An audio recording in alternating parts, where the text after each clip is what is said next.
Everyone, welcome to my channel. आज मैं लेकर आ गई हूँ उड़ने की आशा का अपडेट। तो अभी तक हमने देखा कि सचिन के अंदर का जो जासूसी कीड़ा था वो जाग जाता है। वो सोचता है कि रोशनी के इतना बड़ा झूठ बोलने के पीछे ज़रूर कोई और बड़ा राज छुपा है, तो अब उसे उसी राज को निकालना है। तो वो सहेली से कहता है कि हम एक बार तेजस रोशनी का रूम चेक करें, अभी घर पे कोई नहीं है।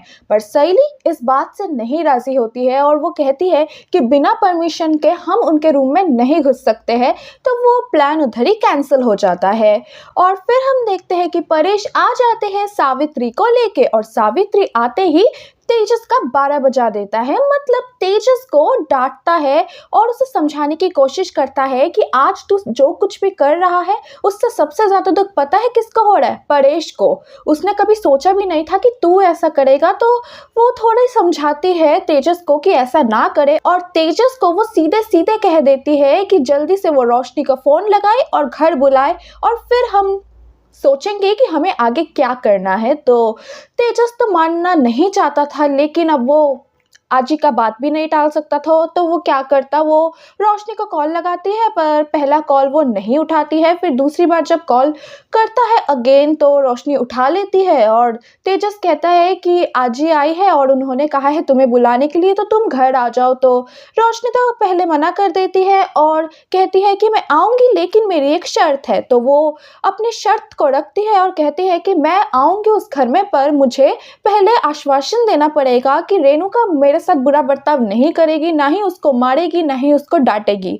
तो तेजस तो नहीं कुछ बोल पाता है, तो वो आजी से पूछता है। तो सावित्री कहती है कि तू बस रोशनी को बुला ले और बोल कि मैं उसके साथ खड़ा हूँ, रेणुका उसके साथ कुछ नहीं करेगी। तो तेजस भी बोल देता है कि आजी ने गारंटी दिया है कि रेणुका कुछ नहीं करेगी, तो तुम आ जाओ। तो रोशनी आने के लिए तैयार हो जाती है, और फिर सावित्री परेश को कहते हैं कि वो फ़ोन लगाए रेणुका को और घर में बुलाए।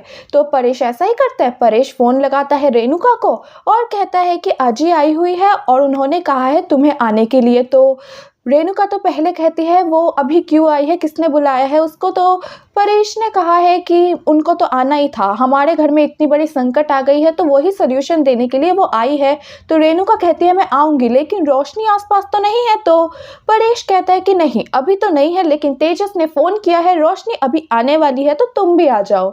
तभी रेणुका कहती है कि नहीं, रोशनी को घर में मैं लाया था, तो उससे रिलेटेड जो भी डिसीजन होगा वो मैं ही लूँगी। मैं आ तो जाऊँगी, लेकिन हमारे बीच में सावित्री ना आए। तो रेणुका तो साफ साफ कह देती है कि वो आ जाएगी, लेकिन उनके बीच में सावित्री ना ही घुसे, क्योंकि वो रोशनी को हैंडल करना चाहती थी। और वो सीधे सीधे कह देती है कि हमारे बीच में अगर कोई आएगा तो मैं उसको भी नहीं छोड़ूंगी, मैं रोशनी को अपने तरह से हैंडल करूंगी। और फिर रेणुका भी आने के लिए निकल जाती है, और उसको पता था सावित्री को बुलाने वाला और कोई नहीं सचिन है। उसी ने सब कुछ बताकर सावित्री को बुलवाया है हमारे घर में। तो इसी के साथ हो जाता है मेरा आज का ये अपडेट खत्म।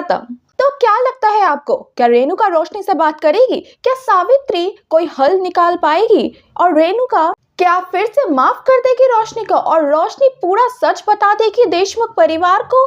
ये सब कुछ कमेंट सेक्शन में लिख के बताइएगा। फिर मिलेंगे एक नए अपडेट के साथ। Bye bye.